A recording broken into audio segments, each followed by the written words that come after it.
Welcome to the CEO Hour. I'm your host, Dean Akers, and thanks for joining us each week as we bring you a top CEO or entrepreneur who shares their journey. This includes their thoughts and ideas that have helped them in their success and also things that they've learned not to do again. Today, I'd like to welcome Stuart Lasher, Managing Director of Quantum Capital Partners. Welcome, Stewart. Thank you so much, Dean. Thank you for having me. Well, I tell you what, Stewart, our entrepreneurs love to learn about the journeys, and that's their whole gist of listening, and it's also the most fun part for me. And I know back in August of '59, your family had an eventful day, and what happened? Well, I was brought into this world, and Awesome. and I was the youngest of four children. I have three older sisters. So I think my dad kept on trying until he finally had a baby boy.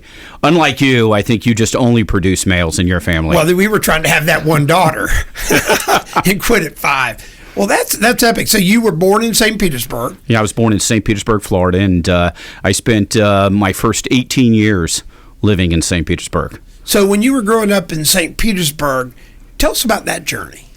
Well, my father grew up in the Depression, so he was born in 1920. So he grew up during those very, very tough years, the late 20s and 30s. They moved down to St. Petersburg, Florida, my mom and my dad, in 1956. From where? From New York. New York City? Brooklyn, from Brooklyn. Well, I think everybody categorized it a little different, but I think Brooklyn wants their own identity today. Well, my son lives in Brooklyn, but if you call him up and say where he lives, he says New York City. Well, usually they just say the city. Right. Because and there is other cities, but they call it the city. So they moved down in 1956, and they had I have two older siblings that were already born before they moved down. My one sister is 10 years older than me, and my next sister is 8. And after they moved down, my sister, who's 18 months older than me, she was born, and I was born in August of '59. Wow. So Brooklyn back then, where your parents were getting out of Dodge. Well, do you know what? It was the weather, and they had some relatives down here, so they wanted to get down to some warmer weather. So what did he do for a living? He was he ran a paper recycling company. I mean, this is Really? before it was even in vogue. And so they ran a plant for a gentleman for probably 10, 15 years. And Was that what he moved here for, or was he in that industry? He got that job when he came down here. He came down here and was introduced by some of the relatives to a gentleman who owned the paper recycling plant. And back then, it was mainly newspapers were recycled, baled up, and then sold to like Sunoco products. And those products were used for other means. They were recycled. Same thing with magazines and so forth.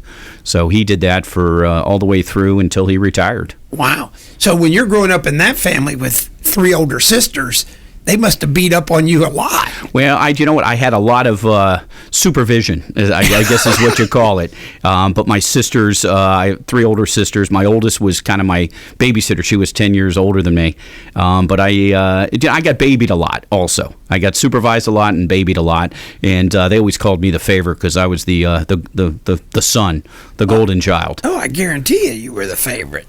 But at the same token, you had a lot of nurturing, and you got a great experience.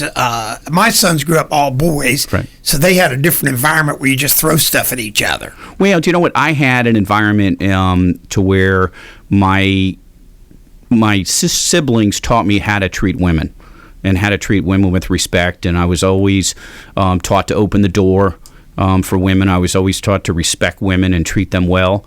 And I always was taught to clean up after myself.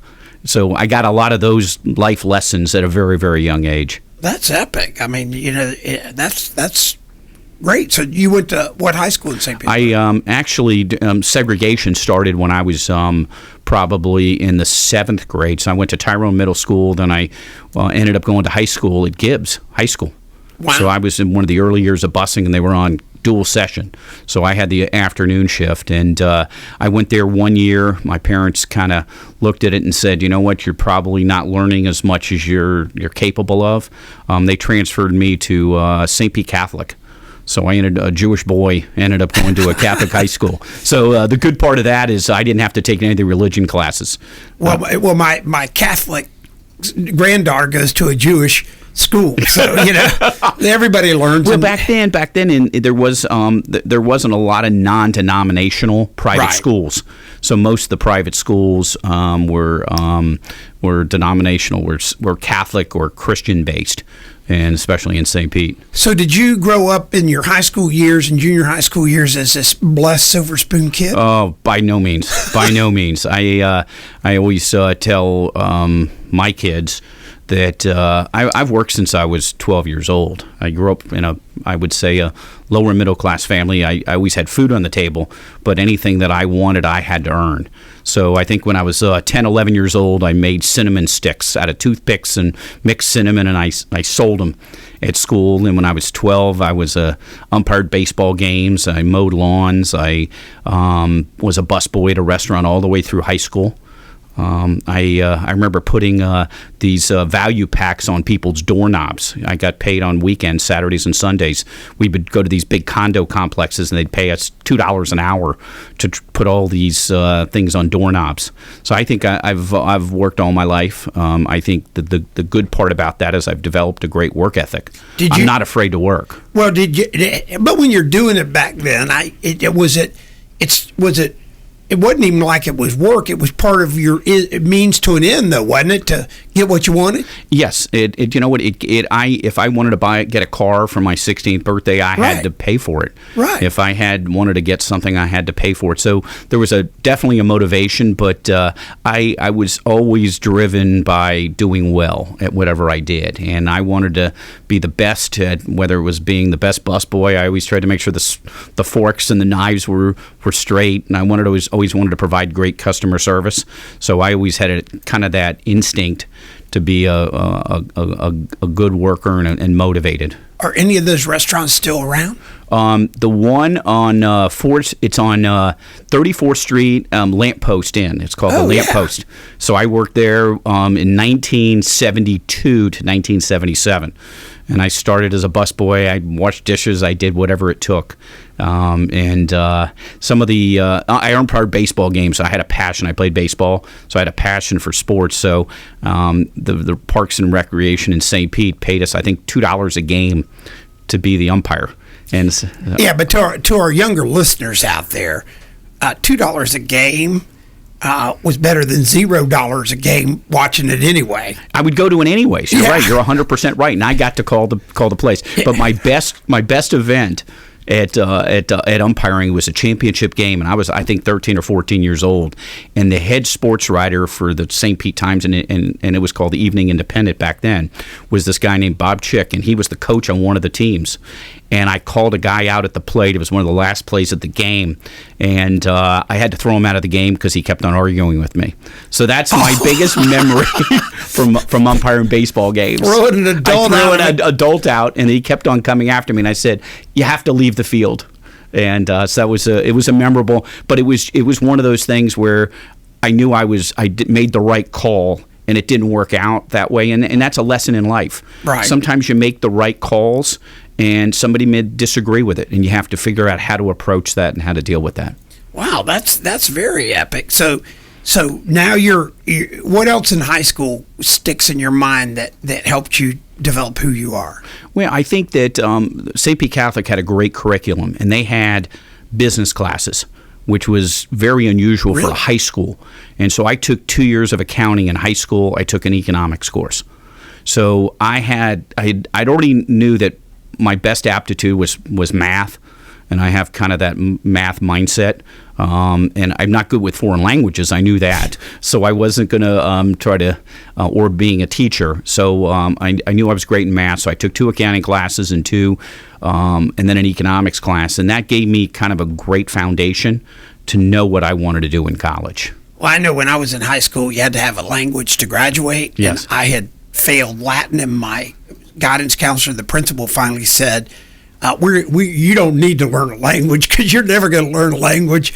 And so I just became the manager of the school store. Oh, that's great. So it was like an elective because I couldn't learn a language, So we're going to be coming back in a moment with segment 2, and we're going to learn how you trek out of high school and really start the trajectory to your career. So, again, this is Dean Akers. I'm your host every week for the CEO Hour. And I want to remind everybody that the CEO Hour podcast is available right after this broadcast airs on the following Monday. And it's up on all the iTunes links, every link across the podcast world, Stitcher and everything, it's available. Then I also want to remind everybody, because I get tons of requests for the selling program, the free offer for the CEO Physical, and it's available to anybody at help@adjunctceo.com. That's help@adjunctceo.com. Just reach out. We will email you that CEO Physical. And also, lately I've been getting requests because we're in a new year and people have sales budgets. So just reach out to me for the sales program, the 3-Circle program, and we'll also email that to you, again, at help@adjunctceo.com. So when we come back to segment 2, Stuart's going to take us on his journey north. See you in segment 2. Well, welcome back to segment 2 of the CEO Hour. Again, I'm your host, Dean Akers, bringing you top CEOs and entrepreneurs every week that share their journey. This week, we have Stuart Lasher, the managing director of Quantum Capital Partners. First segment, he was sharing about his youth growing up in the St. Pete area. But Stuart, you know what was really cool was you adopted a work ethic early, didn't you? Yes, I did. But you did it, and I would suggest to our listeners, you did it because you wanted to have things you wanted, nice things, a car or whatever, clothes, whatever, right? Well, and growing up in St. Pete, I was my family was a lower middle class family, but I had a lot of friends, especially people in the synagogue that I was a member of, right, that their families had a lot of things. They had their fathers had boats and different things, and so that was part of my motivation. Is I wanted to have more things, but my primary was because I wanted to have a car. I wanted to have transportation. I wanted to be able to buy things that I wanted to buy that my parents couldn't necessarily afford to buy me. You know, I think there's a message there, and because I work with a lot of young people and actually middle-aged people on this, and they go, I got to go to work. And I go, well, work's just a function. It's what you really work to get what you want. In theory, if you had everything you want, you would never have to work. But you find out you still work because you enjoy it, right? Well, the number one thing is you got to pick a profession that you enjoy. I've never felt during my entire career I was ever going to work because I was always, other than probably high school, the busboy and umpiring baseball games. Yes, I had a passion for baseball, so I did enjoy it.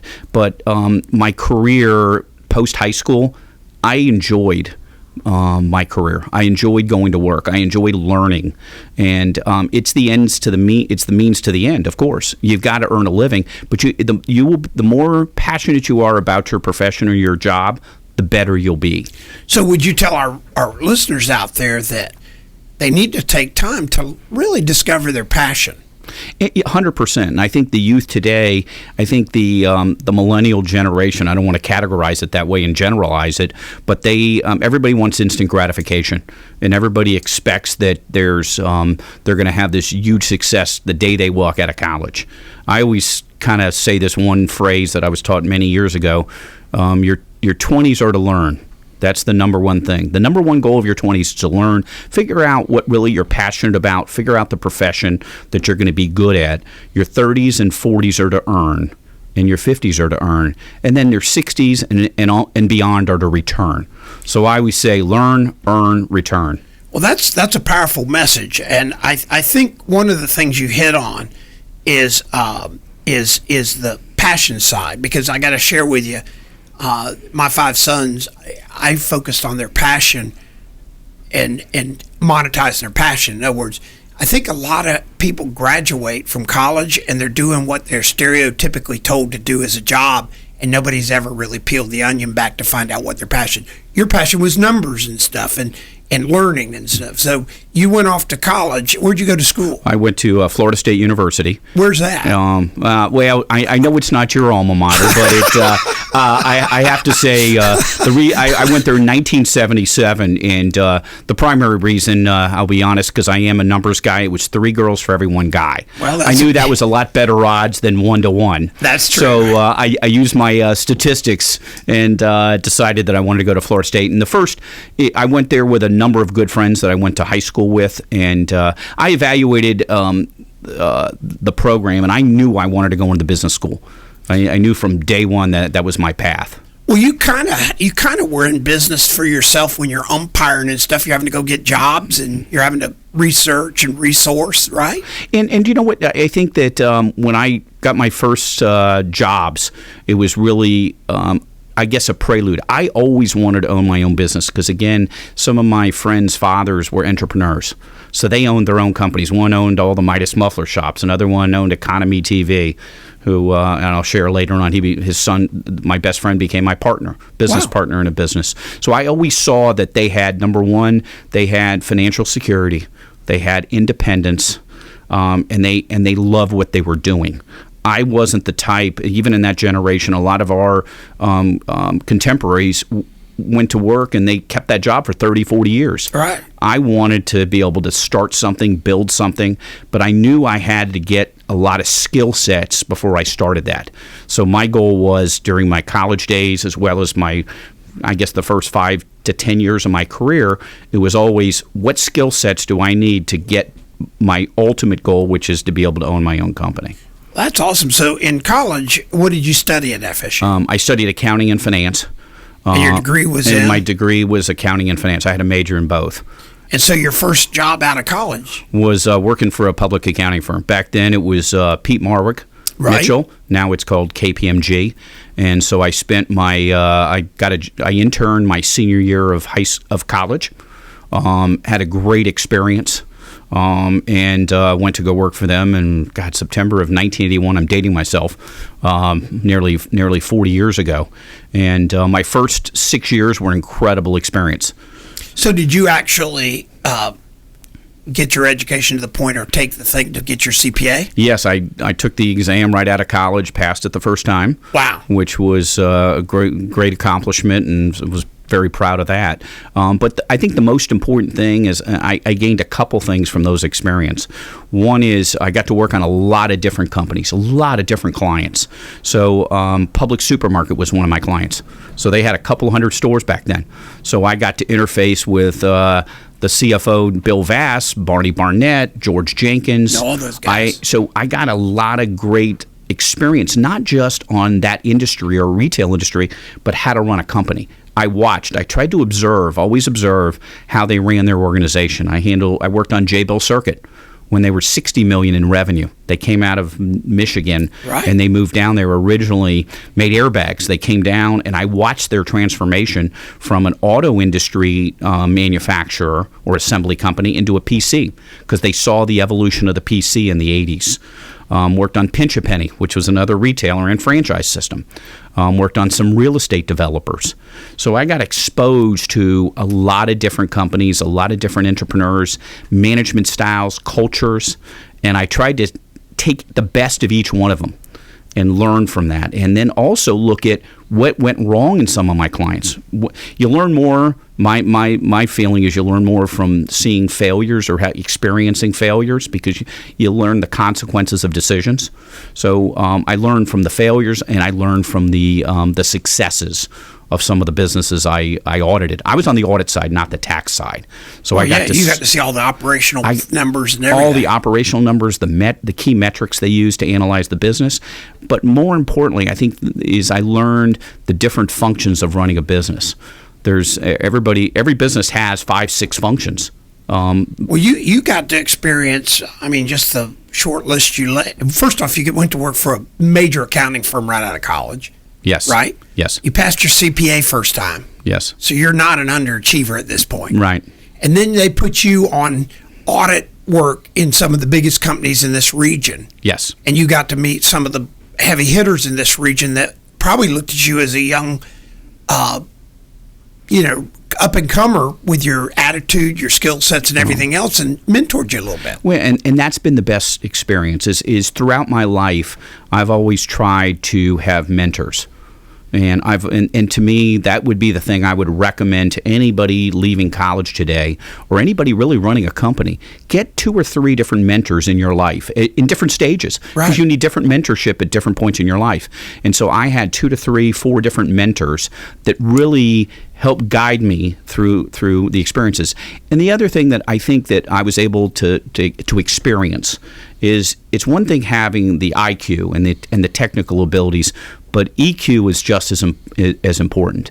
And EQ is the ability to adapt, the ability to communicate, the ability to get along with people. And so in today's world, and back then, that was what I was trying to observe also. Not just get all those technical skills and get the know-how, but get some of those soft skills, the people skills, the EQ, to make sure I had all the skills ready when I wanted to start my own business. Well, you mentioned the name of a gentleman that I grew up around and spent nights at his house a lot, which was Father George. And he had EQ on steroids. Yeah.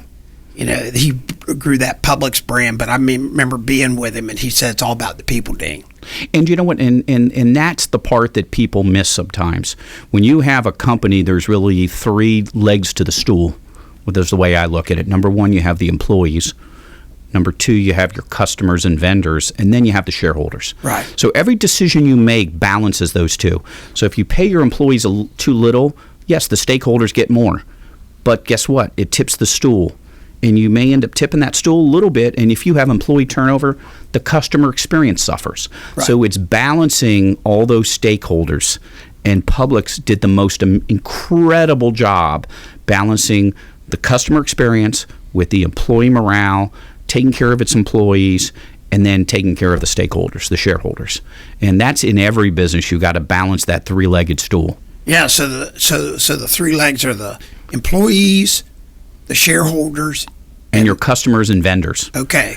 Well, because great. you can squeeze your vendors on price, but guess what? Buy It's got to be a balance. It's got to be a win-win. Because if you squeeze them too much on price, they can't supply you. Right. So when we come back into segment 3 with Stewart, we're going to learn more about this journey, because this was his learning part of his phase of the learn, earn, and give back. So again, I'm Dean Akers, your host, bringing you top CEOs every week, and we'll see you back in segment 3. Well, welcome back to the CEO Hour. I'm your host, Dean Akers, again bringing you top CEOs every week that share their journey and includes their thoughts and ideas that's helped in their success, and also things they've learned not to do again. We're blessed to have Stuart Lasher with us today, and going into segment 2 close, we were talking about his trajectory of the 20s as he shared with all of us, which was his learning stage.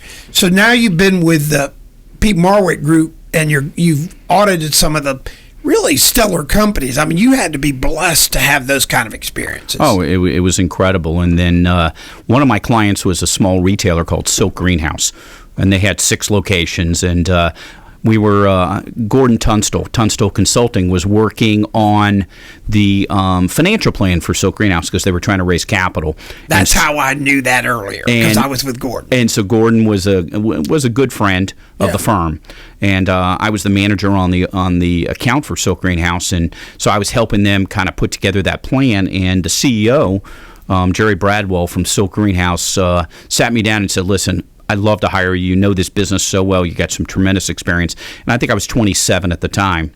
And he said, "What would it take to hire you?" And I said, "Well, you know, I'm very happy where I am. I'm very flattered, but I'm very happy where I am." And he said, "Do me a favor, just write down on a sheet of paper what you'd like." And I wrote down some crazy stuff. X% of the company. I wanted Y salary. I wanted Z as my bonus. And he said, "Okay." And so I joined them in December of 1986. So I was 27 years old. We ended up raising private equity venture capital financing from Don Burton, South Atlantic. Right. So that was one of Don's original first investments. Before he invested in Outback. So that was 2 years before he did with Chris and Bob. And he put in capital. That allowed us to go from about 6 stores to 13. We were able to parlay that into some debt financing, and then we went public IPO in May of 1988, a year later. On the NASDAQ? On the NASDAQ. And so that was just an incredible experience. I was 28, 29 years old, and we went public with Raymond James. That was the early days for Raymond James, and Robertson Stevens, an investment banking firm out of San Francisco. And so it was a phenomenal experience for me. Did the road shows and learned a ton through that process. And I can share with you some of the ups and downs of Silk Greenhouse and some of the lessons that taught me.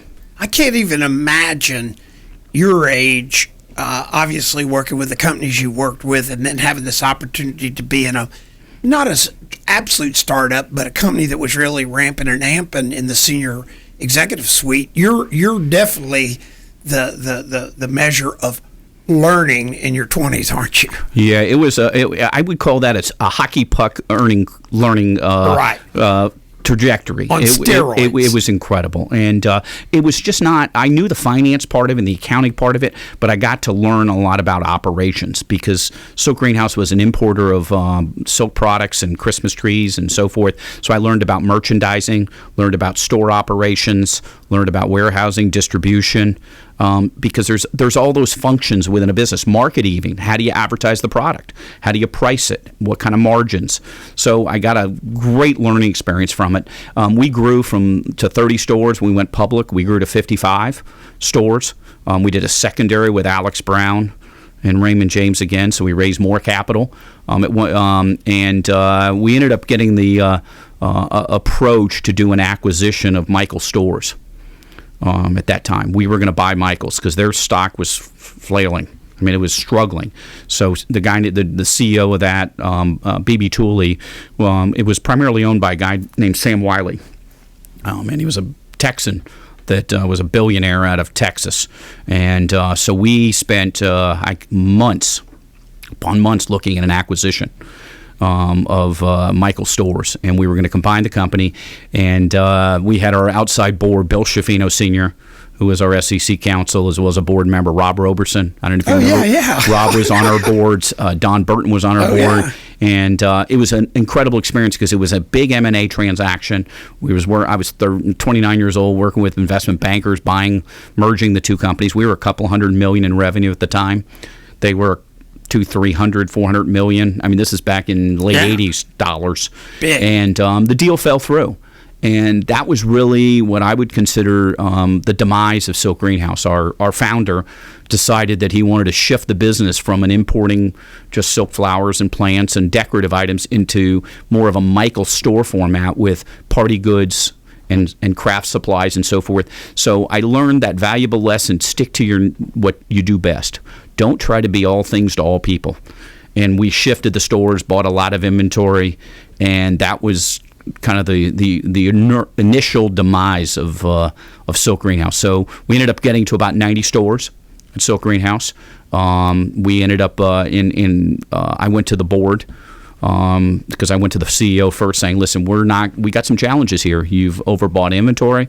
The model's not working the way it was supposed to, and I think you need to make some changes." And the CEO refused, and I ended up going to our outside board and telling them, we need to make some changes. I ended up deciding that I wasn't the right guy. I was 29 years old. This was humbling, very humbling in my life experiences. But at 29, I wasn't the right guy to manage that CEO. I didn't have the experience. I didn't have the depth. And I think I had to make that decision that I needed to move on. And so the day I left, I had millions of dollars worth of stock. And I felt like, you know what, I'm ready to go do something on my own. And I ended up deciding to leave there to start something else. And I'll get to that story, I'm sure, soon. Were you able to cash your stock out? Unfortunately, I ended up, I spent the next 12 months researching different concepts, researching different businesses. And I'm sure I'll share when you're ready kind of the next business that I started. But I ended up going in. I had to wait 1 year. The SEC rules back then, when you exercised options, you had to wait 1 year. By the time I could sell my stock the next year, it was zero.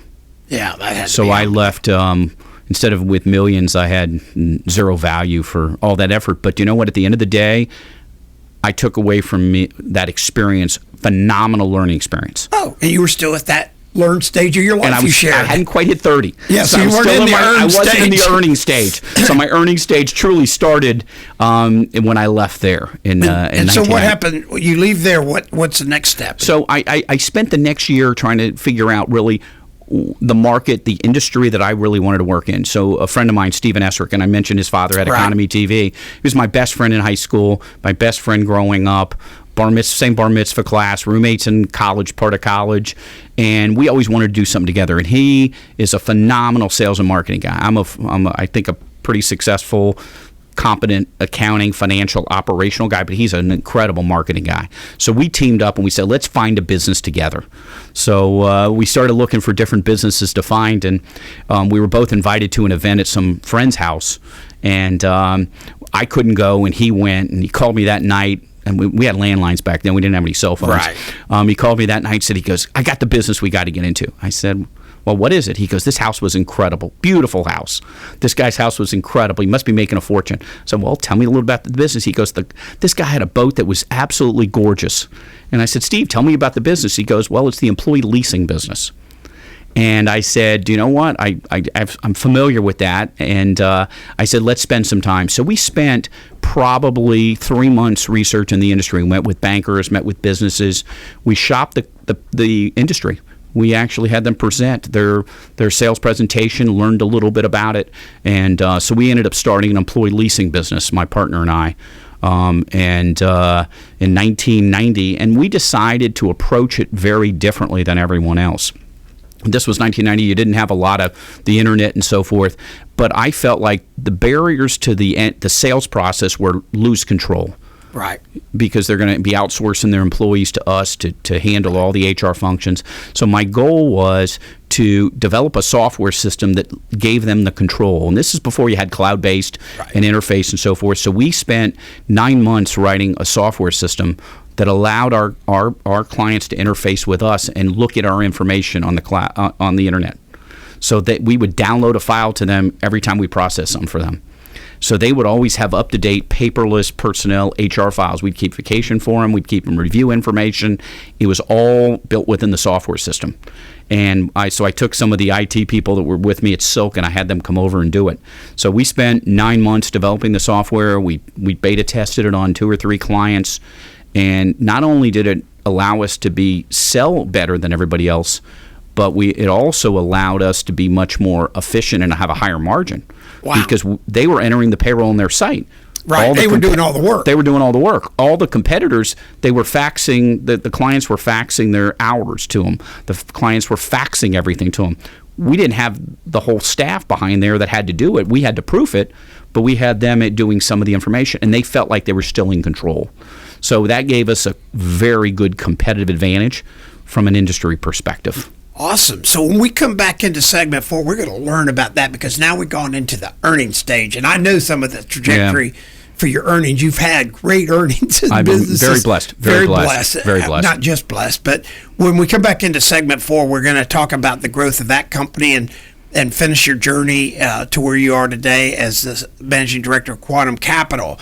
So again, I'm Dean Akers, your host of the CEO Hour, bringing you top entrepreneurs every week. This week we have Stuart Lasher, and we've gone from the learning stage of life to now we're starting to enter the earning stage. And I know this is going to be a great segment to go into, and then we're going to have to get backstage. So again, we'll see you in segment 4. Well, welcome back to segment 4. I'm your host, Dean Akers, bringing you the CEO Hour each week and always bringing you top CEOs. This week, our CEO is Stuart Lasher. Actually, you've been CEO of so many things. I could just sit here and make a list for this whole segment of things you've been CEO or shareholder of. So, Stuart, you're now in the employee leasing business. Mm-hmm. Yes, Tell me about that. Well, do you know what? Back then it was called the employee leasing business. It's called the PEO business today. Well, yeah, I used them. I had them back in the early 80s. Yeah, and you know what? The industry was smart, and I was pretty involved with the industry associations. it needed credibility because some of the bad actors in the industry were taking some of the money and not paying the payroll, not paying the payroll taxes. So we spent a lot of time getting regulatory approval by DBPR as well as National Association, spent a lot of time lobbying the IRS to validate the multiple employer relationships. So that was a critical part of it. My partner and I, we were very blessed. We ended up building up the company over a 6-year period. And it was a phenomenal trajectory. And I was speaking at a NAPIO, which was the National Association of PEO event in Chicago, and a gentleman came to me and said during the presentation when I was talking about the industry, "Hey, listen, I got some questions for you." I said, "Well, who are you from?" And he goes, "Well, I'm from Paychex." And I said, "Well," he goes, we're going to build a PEO. I said, "Before you consider building, why don't you look at buying all as well?" So over about a 4-week period, we met with the leadership, Tom Golisano and some other leaders of Paychex, and they quickly acquired us. And at that point, they were only offering stock. They didn't want to spend the cash, and so we ended up negotiating a tremendous transaction as a multiple of our EBITDA. We were very, very profitable. And my partner and I looked at it, and we did our own due diligence on them, and we felt comfortable getting stock. We got them to register a portion of the security so we could get some liquidity. Right. But both him and I think, have kept the vast majority of our stock over the years. It was a great transaction. We were very, very blessed. I stayed on 1 year. As CEO for the division, helped them roll it out. But at the end of the day, it's hard once you've been an entrepreneur and a CEO of your own company. It's hard no matter what business it is. It was an incredible company, a great culture, and I reported to Tom. But it's difficult once you've run your own show to be in a big organization of tens of thousands of employees. So now you've got some liquidity. You're now start your real trajectory. In theory, you were Quantum Capital after that. Yeah, I set up an office, Quantum Capital Partners. Is that when you started? That's when I started it, right after I sold 1999, and started really as a family office. And what I wanted to do is take some of the capital I had and invest in businesses. And the premise was that I would be able to not only provide the capital, but I'd be able to provide the expertise. Most private equity firms most of them have never really been a CEO. Most people who are running private equity firms, they're incredible financial engineers. They're extremely bright, extremely intelligent, but don't have the experience of being a CEO of a company and having the experiences that some founders and entrepreneurs have to go through. So some of the lessons you've learned from doing your PEO bit or whatever, and now you're an investor, what are some of the lessons our listeners pretend you had the companies you have, but what are the lessons you've learned in this second stage of life of kind of being like what I do, adjunct CEO, but you're putting your capital in? Yeah. Well, I think there's a couple pieces. One, always remember you're investing in the management. That's number one. That's the most important thing to me. I'd rather have a great management team with a poor product than a poor manager with a great product. So you're investing in the people. So each time I look at a business, how good is that CEO? Number one. Number two, are they coachable? Number three, then you got to look at the product. What are the barriers to entry? What is the strategy of the company? Can they grow it? And then you have to look at, can you build the team around them? Because it's all in execution. No matter how good the product is, you still got to execute in every single discipline. And the common mistakes, I'd say there's two common mistakes. One is not having enough capital. I think that's number one. And because what happens is the CEO is so worried, or the founder is so worried about retaining control. So they're not necessarily always raising a sufficient amount of capital to grow their business. I think that's number one. Number two is not hiring the right people. Because the CEO, I want to be the dumbest guy in the room. I don't want to be the smartest guy. Right. I want to surround myself with quality people. And a lot of entrepreneurs have that insecurity, so they don't always hire the top talent. Hire the greatest CFO you can find. Hire the greatest CMO, Chief Marketing Officer you can find, salesperson, so they can complement you, and always encourage them to challenge you. When I'm CEO of a company, and in the past, if we went around the room to discuss a strategy, or I would always be the last one to speak. I want to get their opinions, not jaded by my views. I want to get their views. So I think capital, number one, is just always raise sufficient capital. Number two, always hire the best people you can find. And number three, don't grow too fast. I think a lot of entrepreneurs, when they start the business, they're looking at an exit. How much can I exit? When, and at what price? And I've never wanted to go into a business. I always think about my exit when I invest in a business, because that's, as an investor, that's the number one thing. I'm in it for it. But when you're running a company, don't build the business based on an exit on a time frame. Build it based on making sure you have the right resources and the right people to execute the plan. You know, I got to tell you, I work with a lot of CEOs doing the adjunct CEO in my career. And you're right. The biggest challenge is that they're the smartest people in the room, and they can't get out of their own way. And that's what limits their companies from being 100, 200 million. You work for George Jenkins. I mean, that guy totally got it. Yeah. Well, and you know what? I got as an auditor auditing Publix. I didn't have the blessing to work for him, but work with him or see him. And I've seen a lot of great CEOs. I mean, Bill Morian for J-Bill, what he did with that company, and Fred Thomas from Pinch a Penny. And great. So that was my 20s. That was my learning phase, and I had the blessing to work with a lot of great entrepreneurs, and I got to see the successes and some of the mistakes that were made along the way. And you learn a lot more during mistakes and having the consequences of those than during successes. And a lot of CEOs get this feeling they got the Midas touch. They get a few successes and they kind of put on the pedal and accelerate a little too fast. And you have to learn to kind of go through those stages and understand that there's going to be some bumps in the road.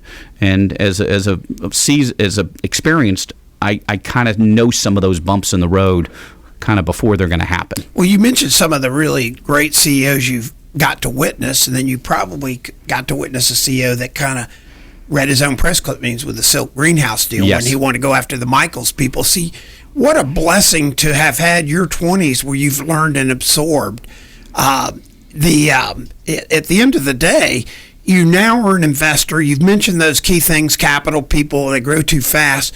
When you're looking for, what would you give as some closing points to our listeners out there, the entrepreneurs and the newbie CEOs, as we close the show today, that you'd want to make sure they took from our visit? Yeah. Well, I think probably the number one thing is have a passion. Pick an industry that you're passionate about. Don't pick an industry just that you're going to make money. Pick something that you're passionate about. Make sure that you have the barriers to entry. From a competitive standpoint, is the business sustainable? Does the business economic model work? Because a lot of people, you got to figure out what's my revenue per customer, what's my acquisition costs, what's my operating costs. You got to make sure the financial model works, and then understand the capital to be able to execute that plan. Because some businesses are what I call capital light, some are very capital intensive. And I've been blessed over the last probably 4 years to serve on the board of a company called Lifetime Fitness out of Minneapolis. And they were a $4 billion buyout 4 years ago, when I joined their board. The CEO, Bahram Akradi, is a good, very dear friend of mine. And they're owned by TPG and Leonard Green. And it's great I've learned so much from that experience. And it's, again, I will always continue to try to learn. No matter what stage I am in my career, I always try to learn from somebody else. So our message is you want to get mentors no matter what, as long in your life. Yeah. And then the 3 stages again are learn, right, earn, and return. And I'm in the returning stage. I'm blessed. I've had not to say I don't always want to continue to have successes financially, but I love giving back, and I love mentoring CEOs, and I love mentoring people at this stage of my life, because people did it for me. So it's my time to give back and hopefully help some people on their road to success. Well, Stewart, I want to thank you today for coming on the show, and I got to tell you, our listeners out there for sure learned today. They can take what they learned and go out and earn with it. And I will tell you, without any question in my mind, our listeners, I'm sure as they're listening either in the radio, in their car, or wherever they're listening to, or in the podcast for the years to come, that they would all say that you definitely gave us a return today on our time. Well, thank you for having me. Well, again, I'm your host, Dean Akers, bringing you top CEOs every week. And again, bringing Stuart Lasher this week, Managing Director of Quantum Capital Partners, and his journey. And I took away today, learn, earn, and return. I tell you what, that's going in my book. I'm never going to forget that. And capital people and growing too fast. So many tips came out of today for you listeners out there. And again, Stuart, you definitely gave us a return. Thank you. Thank you so much for having me. And again, I'm Dean Akers, the host of CEO Hour, and we look forward to seeing you each and every week. And we'll talk to you next week.